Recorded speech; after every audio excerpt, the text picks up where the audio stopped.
Well, hello with Gratitude Matt listeners. It's Bill Moran, Matt's older brother, and I'm your host today of the With Gratitude Matt episode.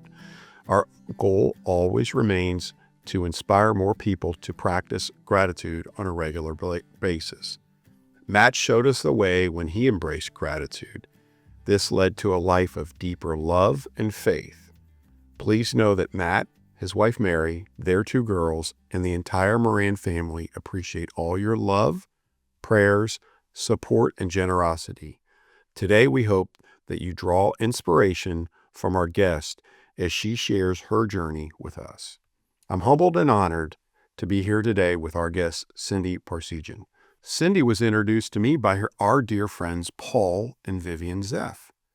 Cindy and her husband Mike are both Notre Dame graduates. Professionally, Mike is an orthopedic surgeon in Tucson. Cindy earned her MBA at Kellogg, and in her business life, she served as controller, CFO, and ultimately president of MCS Telecommunications in Tucson. Cindy and Mike started their family with 4 children, Era, Michael, Marcia, and Christa. 3 of their 4 children were diagnosed with a rare and fatal genetic disorder, Niemann-Pick type C disease. Mike and Cindy selflessly started the Parseghian Medical Research Foundation after these unthinkable diagnoses. Their goal was to help families embrace the challenges, live with the disease, and to find a cure for Niemann-Pick type C disease. As the foundation's president, Cindy has helped raise tens of millions of dollars for research and to help others.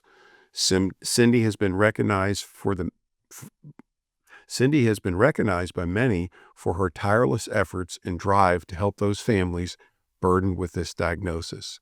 Specifically, in 2017, she earned the prestigious Soren Award from the Notre Dame Alumni Association. She was also recognized and earned an honorary degree from the University of Notre Dame and has served on the school's board of trustees.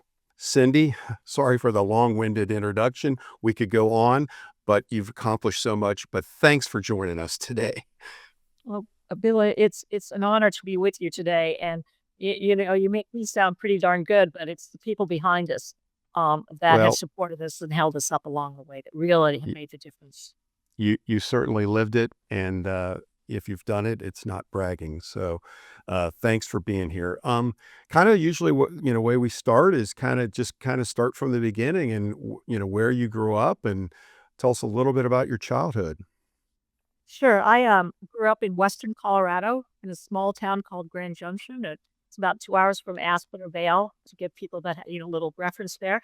I guess the biggest thing that happened in my childhood was my dad died when I was 10.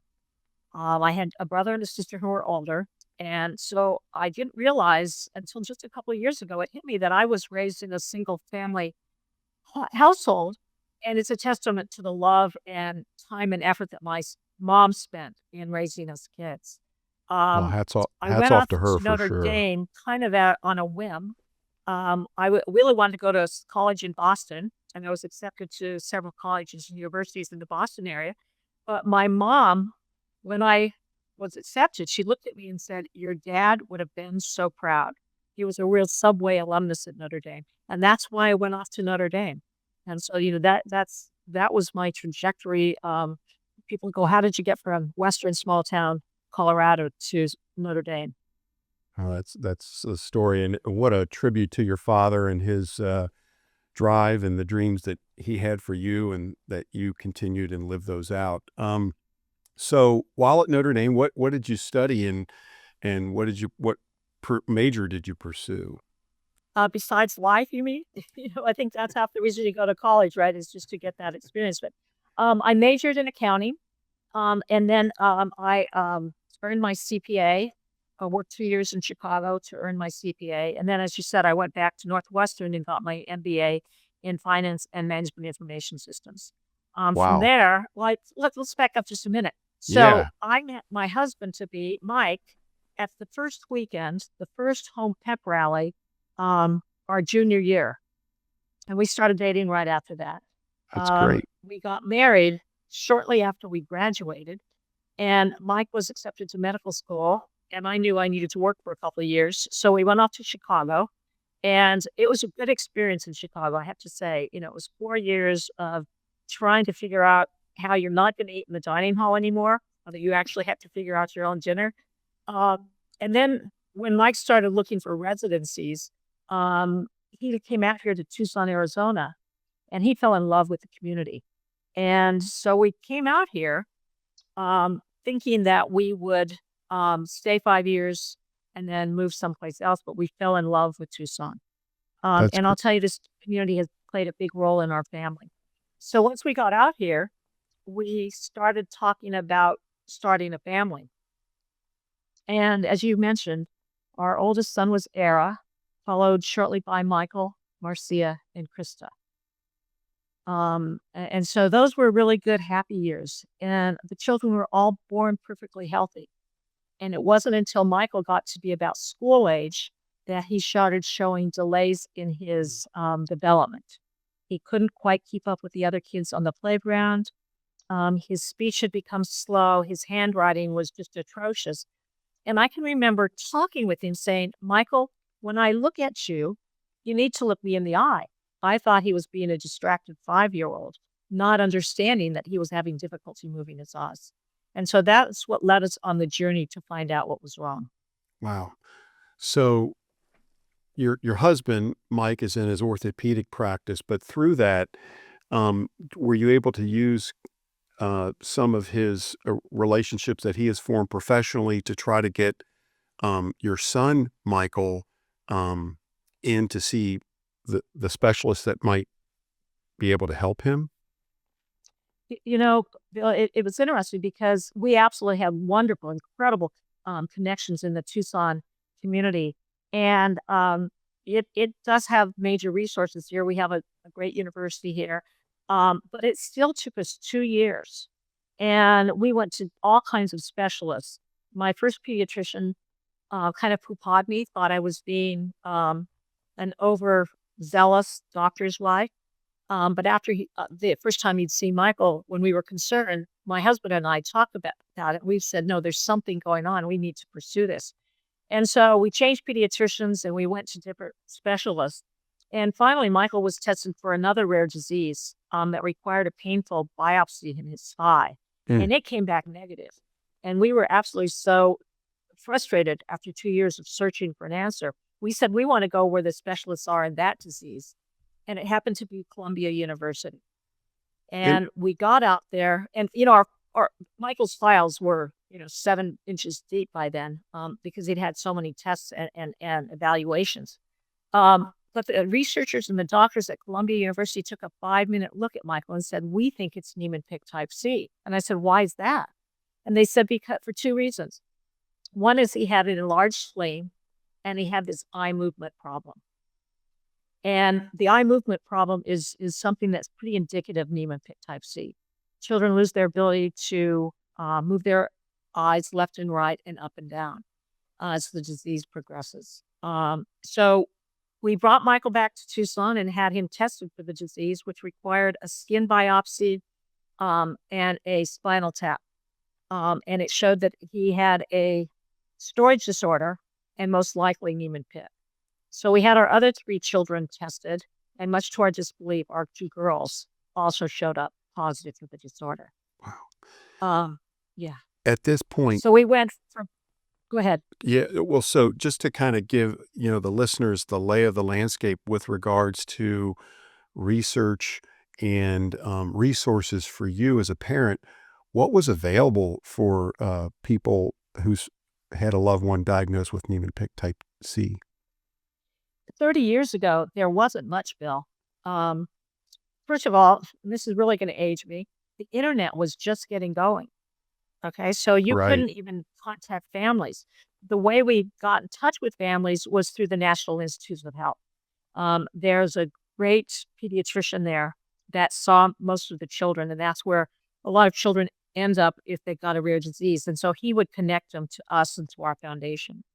And what happened with the starting of the foundation was our first thought as parents was, we're going to take the kids out of school and we're going to show them the world. Quickly realized that's not what the children wanted. They wanted to be with their peers. They wanted to be with their friends. They wanted to have a normal experience. So we started talking about setting up a medical research foundation because that's the only way we thought that we had a chance to impact their lives. And so we started that about 6 weeks after the children were diagnosed. And it's been a journey. It has been just an incredible journey. Well, a research foundation, you don't just get out of bed and put an action plan together. I mean, how did you, where do you go to start that whole process, and what kind of pillars are in place to do it? So, I've told people that we had a lot of bad luck in having 3 of our 4 children. The way the genetics and the statistics go along with where the gene is and all that, we should have had 1 of our 4 children diagnosed with the disease, not 3. But we had a lot of luck on the other side. My husband, who's, as you mentioned, is an orthopedic surgeon, his best friend from medical school was a research cardiologist. At the time, he was at the University of Chicago. And he was able to put a scientific advisory board together that is top notch to this day.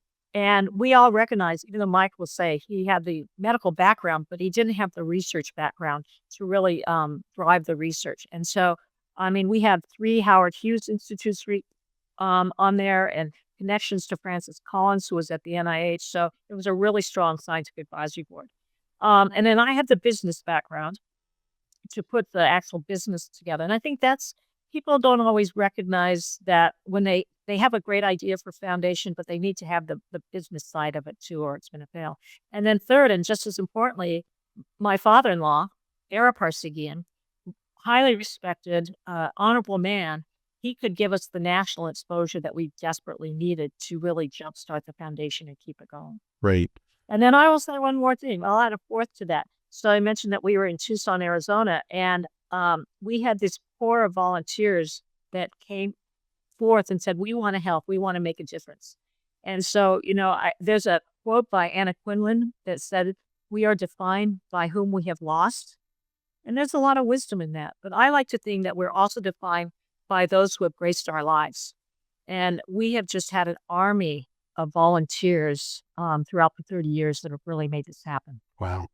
Well, I mean, I know that the entire medical community and all those families that are dealing with this very, very challenging diagnosis, thank you, because what you have done is you've made their lives at least more bearable and definitely. And I mean, I guess, when we talked away from this conversation here, you mentioned that there's been a lot of advancements, and I guess, kind of for the benefits of the listeners, where are you and where are the medical team with regards to advancements in the area of research and development? When we started, there were about 2 researchers in the country working on this disorder, and not full time. And so we brought them to Tucson for a meeting with our 7 members of our scientific advisory board. And from that meeting, the SAB, the Scientific Advisory Board, said, the first thing we got to do is we've got to isolate the gene. And that was really novel back then. That was before Francis Collins and the Human Genome Project. And as luck would have it, several of the individuals on the SAB had genetic skills and helped direct that. And so we got that in somewhat record time. It was in March of 97 that we actually isolated the gene. And so we moved forward from that. And so little was known about the disease that we've now filled in a lot of the blank space.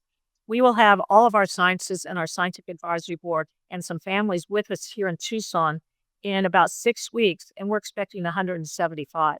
So it's grown from 2 researchers to over 100 labs in the world are now working on this. So it's grown just exponentially.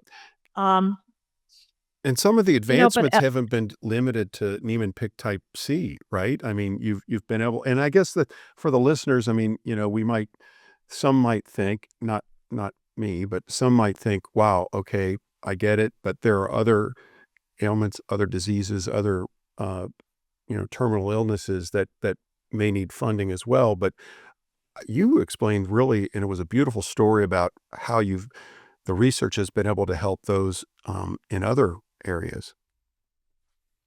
First of all, I don't think I ever mentioned it's a cholesterol storage disorder. So cholesterol gets trapped in every cell in the body. And where you see the real deterioration is in the neurological system. And as the disease progresses, children lose their ability to walk, to talk. Commons are very, seizures are very common, and most children die before adulthood. It's oftentimes referred to as childhood dementia. So you think about cholesterol and you think about Alzheimer's and dementia, and we know that our research will have an impact on that. One other that is fascinating is it's been shown that the gene that's responsible for NPC, it carries things in and out of cells. It's a transport mechanism. And one of the things it will not carry into a cell if it's defective is Ebola. Okay. Oof. So in theory, children with Niemann-Pick can't get Ebola. So there's a lot of research going on right now in our gene, and we've mapped out the entire pathway, see if they can use that as a method of preventing Ebola. And it goes on. And I always people say, why should we support rare disease research? And people don't realize, first of all, I think how many people it impacts. It's estimated that 1 in 10,000, every 10 people is impacted with a rare disease. And it might be something as serious as Niemann-Pick, and it might be, something that's milder, a skin disorder. But we're all impacted. And I like to talk about these 2 men that were down in Texas at UT Southwestern, Doctors Brown and Goldstein. And this was back, I think, in the late 70s. And they were researching a rare disease with children, that children had cholesterol levels in the thousands and were having heart attacks at 5 and 6 years old. And so the Doctors Brown and Goldstein, mapped out at that time, was thought to be the only way we metabolize our cholesterol. And their work led to statins, which are probably the most prescribed drug in the United States. And those 2 gentlemen won the Nobel Prize for their work in this rare disease. Yeah. So when we came along with our gene and said, hey, we've got a whole nother way that we metabolize cholesterol, believe me, their labs down at UT Southwestern have been working diligently on this now for the last 30 years. So one of the things, and we talked briefly about it, and I read a little bit about it, and what was the implementation of newborn screenings. Is that something that kind of has broken out from all of this research? Yes, and I think it's a really important, critical tool that we need to have so that we can diagnose those children very early on. And we have a screen that was developed at WashU in St. Louis, and we are currently validating that screen at 9 hospitals in New York with 150,000 live births. So we're hoping to have that done within the next 2 to 3 years. I'm going to get into our science a little bit. We have now 2 therapies that were approved by the FDA in September of 24. So just recently, but it was a real a watermark event for us as a foundation, because these are the first 2 drugs or therapies developed for Niemann-Pick type C. We are now working on a small molecule program that will be, and it's going incredibly well, unbelievably well right now. And if it continues to look like it does now, this will be closer to a cure. So it will take us about another year to get it into animal trials, and then 2 to 3 years in children. But we're hoping that we will have the small molecule perfected at the same time we have the newborn screen, so that we can identify these children at birth before the cholesterol starts building up, and then they'll have a pretty much normal childhood and adulthood. Wow, that's incredible. I mean, that what you've been able to do, and I know you say 30 years, but in the medical world, that's moving pretty quickly. It seems like. So where does that, where do you go from here as far as, obviously, are they in clinical trials then? Or you said 9 hospitals. So when children are born, they are usually given a heel prick and taken a couple of drops of blood. And it's a dry blood spot, and then they test it for various diseases. I think the one that comes to mind is Tay-Sachs, and there's some others. And so before we can get on those screens, which are not standard throughout the United States, you have to basically go to every state to get it approved. We have to verify that the screen actually works. And that's why we have to do it with so many babies. And so it requires right now a geneticist to go in and talk to every mother that just had a baby to see, are you willing to participate in basically this trial to see if we can get this screen approved. Wow. That- So it's an undertaking. That's We think that the advance in the small molecule is really exciting for all of us. It's what we've been looking for. And it's, sometimes I just can't figure out why somebody comes into our lives when they do. But the head of fundraising at Notre Dame got a call out of the blue from a billionaire in New York and said, I understand you're doing Niemann-Pick research. And Lou said, yes, we are. And he said, well, his brother had died from Niemann-Pick back in his 20s. And he wanted to advance a small risk, high reward program. And so that's what we've been doing. And right now it's been really successful. And I guess that kind of leads a little bit, a nice segue there. Now the foundation is affiliated with the University of Notre Dame, and kind of when did that all come about, and what does that mean moving forward? So it started about a decade ago. The dean of the College of Science at Notre Dame decided that he wanted to help our fundraising efforts by riding his bike across country. So he would take a month off during the summer, and he'd get up at 4:30 in the morning and ride 100 miles, and then he'd go and do his work for the day. And I got to know him, and I'd go around and around the country with him, and we would stop at Notre Dame clubs. We would meet Niemann-Pick families. And that kind of started our little engagement with Notre Dame. And then it just became apparent that it was important for us as a family to make sure that we had a place for it in case, I'm 70 now, and so is my husband, that we wanted to make sure that we had a place where this could go. And I'll say Notre Dame opened their arms to us, and they give us free space, free legal advice, free marketing. They have an event going on right now that will benefit us. And so they have just been so gracious in the support of our family and our foundation. That's great. And I'm glad you found a wonderful partner, I guess, is the right word, with all the work that you've done. And I'm sure Yeah. they're grateful to be a part of it as well. So kind of shifting gears a little bit, and you mentioned, and you were very kind to mention a lot of the supporters, the medical professionals, the doctors, the business people. You mentioned the generous donor recently that came to light, but you've seen a lot, Cindy. And what are some of the lessons that maybe you've learned, and maybe you've seen kind acts of others, and some of the things, but specifically to like Marcia, to Michael, and to Christa, what did you see, and what did you learn? You know what I think I saw is that people show up, okay, and not to just be part of a trend. They do it because they care. And my children's friends taught me so many lessons about how to truly be there for somebody else. And I like to give the example of my daughter, Marcia, who was the last one who died, and she died at 16 and a half. And she, when she first started in kindergarten, she developed a friendship with a young lady by the name of Perry.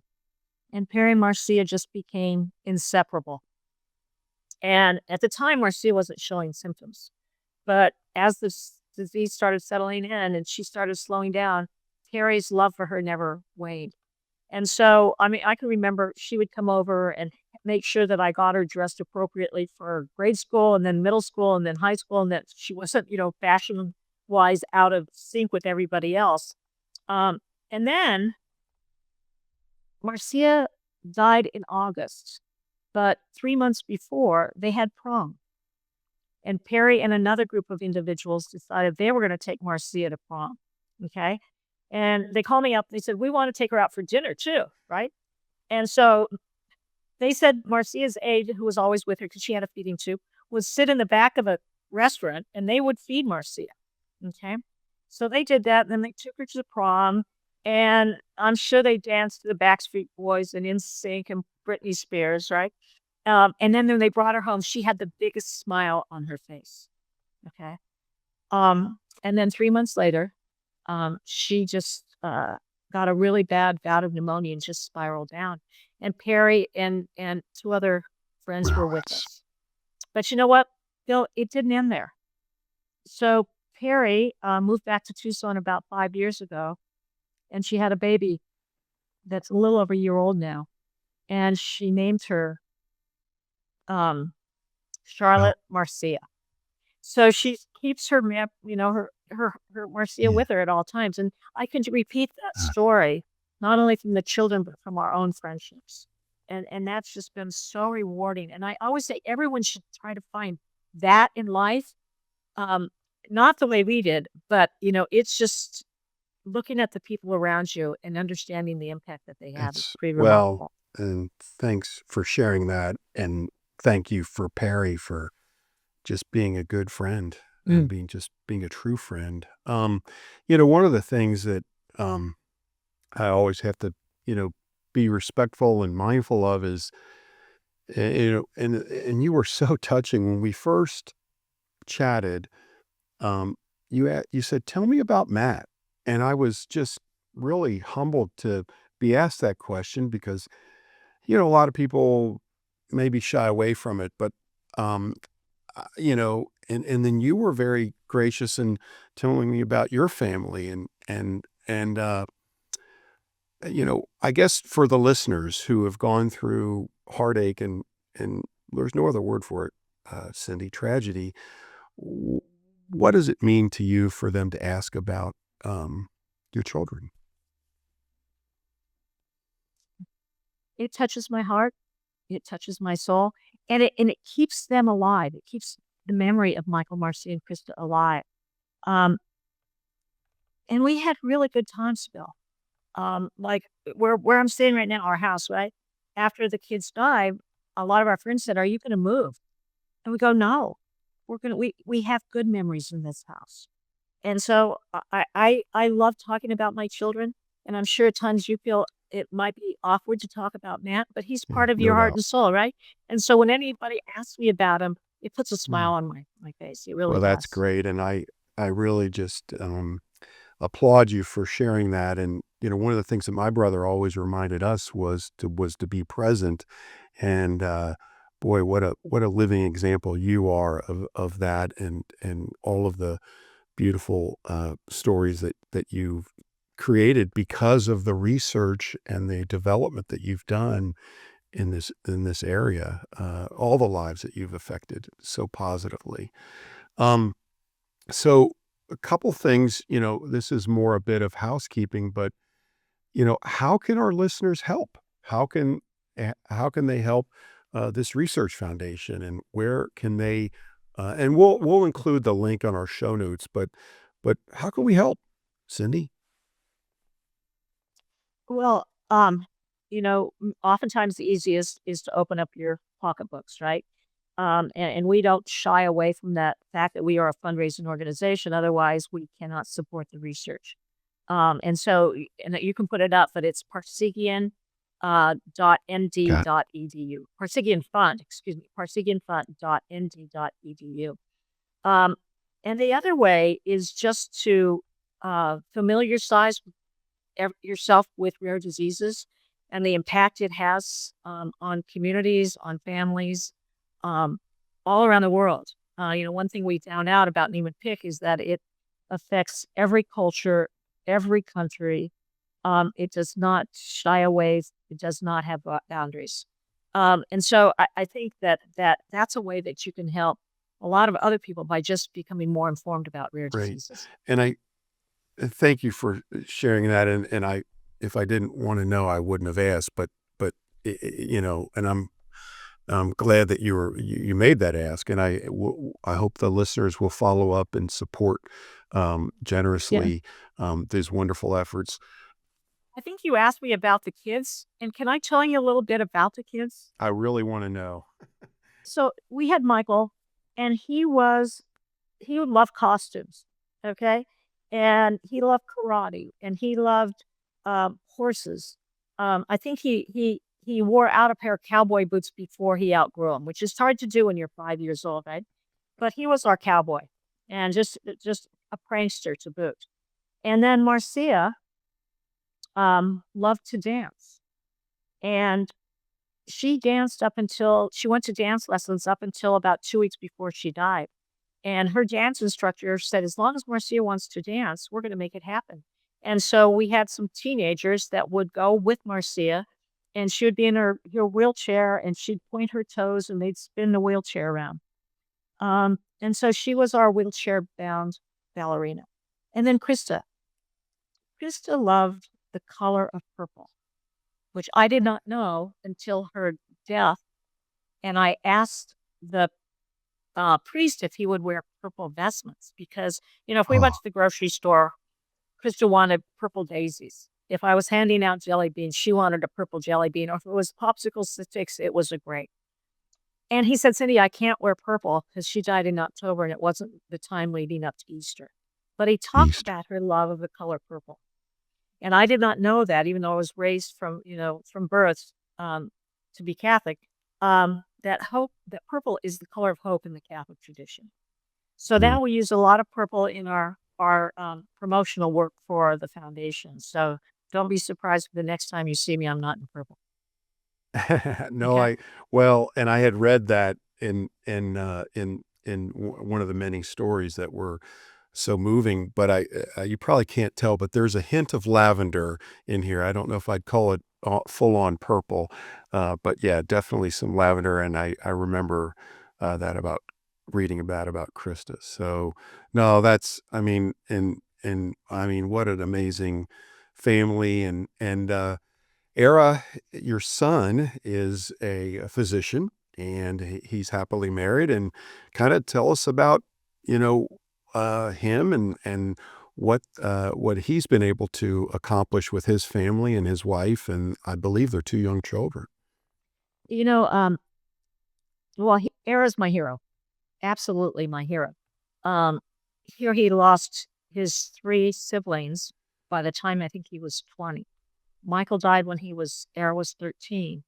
Um, and that young gentleman had to grow up pretty darn fast. Um, and yet he has an attitude that is not morose. He's very funny. He's a physician. He deals a lot with OB.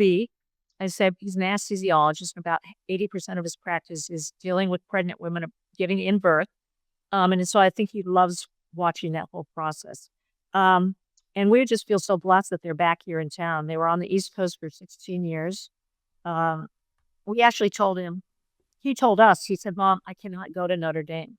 He goes, everybody knows my life story. And not only was he named after his grandfather, Era, but he said everybody knows the story about his three siblings.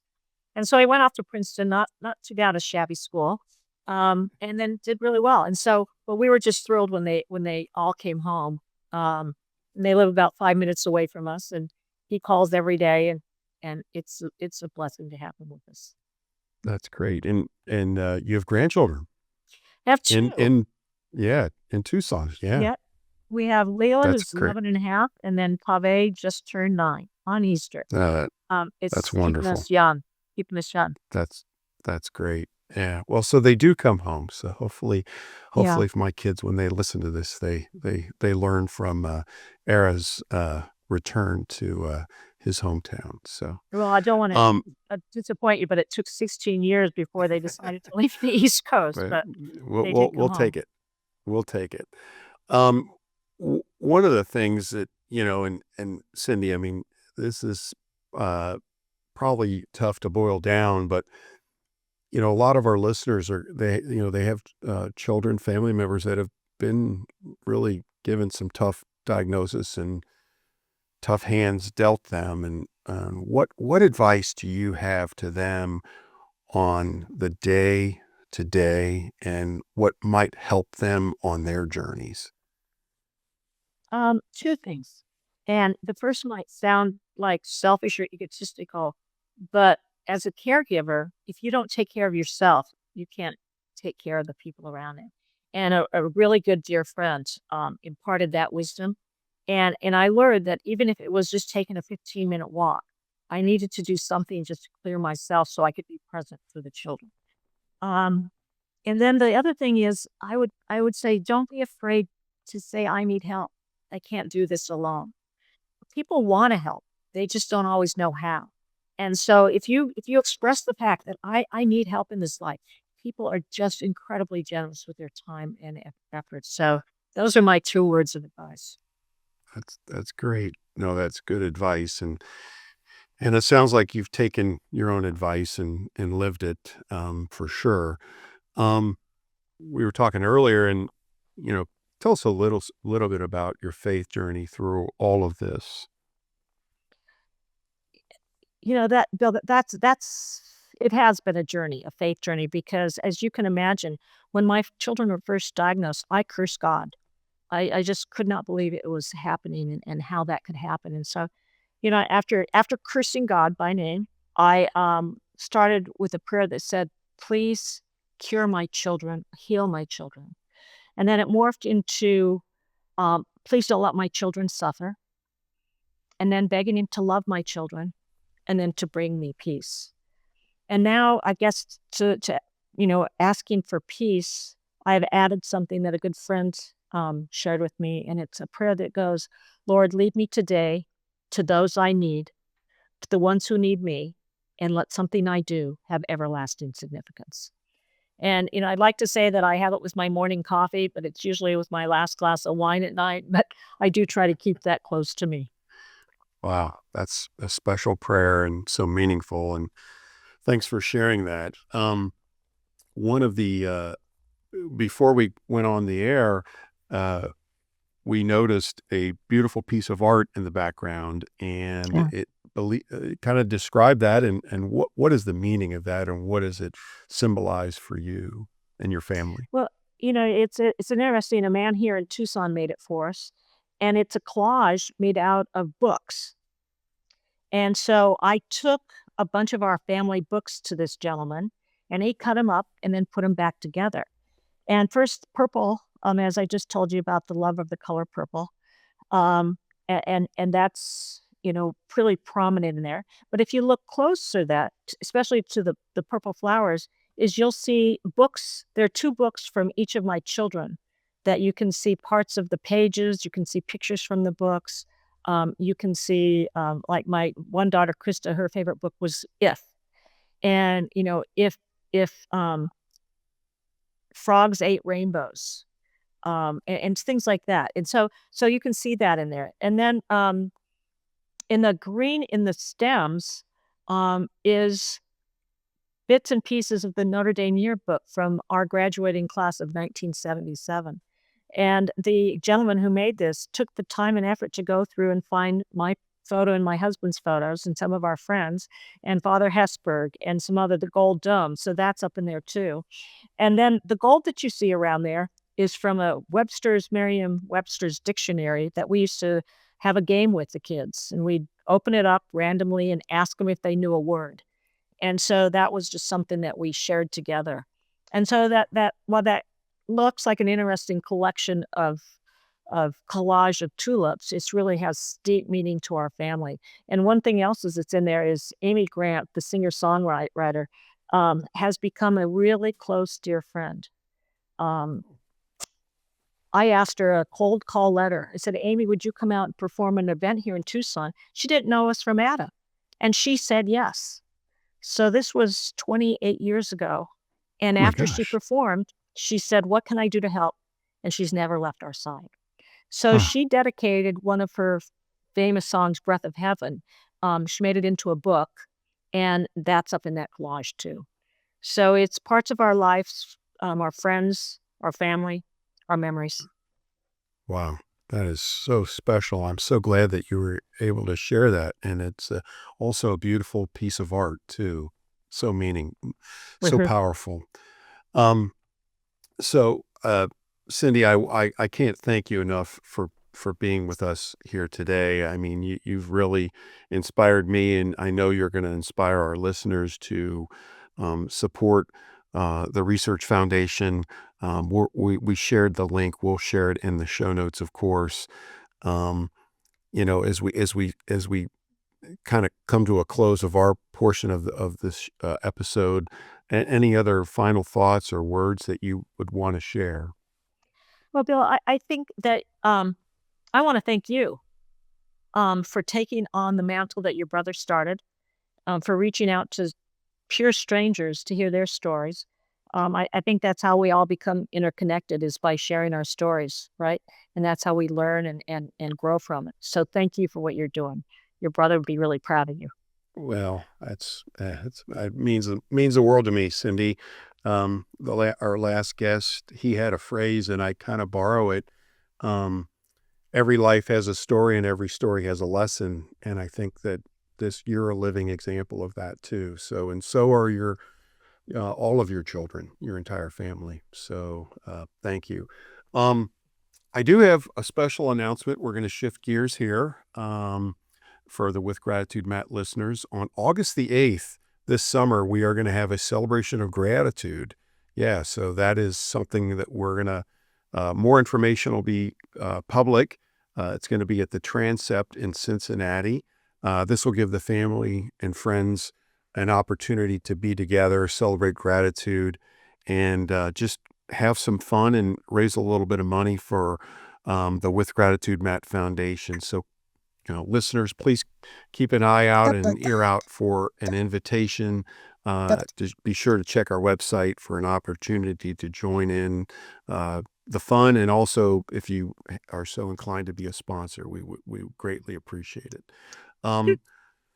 So as we close our show today, I encourage the listeners to go to the Parseghian Research Foundation website, parseghianfund.nd.edu, to learn more about Cindy and the amazing work of the foundation and to support their efforts to help others. We'll share that specific link in the show notes. As we close here, Matt always reminded us to do three things daily. One was to find something to be grateful for, regardless of how powerful the storm is. The second was truly be present with those you are with. And the third was pay attention to what you're feeding your mind, your body, and your soul. Again, a huge thank you to our guest, Cindy Parseghian. To our listeners, remember to subscribe to the show, share it with friends, and comment. With Gratitude Matt listeners, until the next time, find the courage to be grateful. Godspeed, my friends.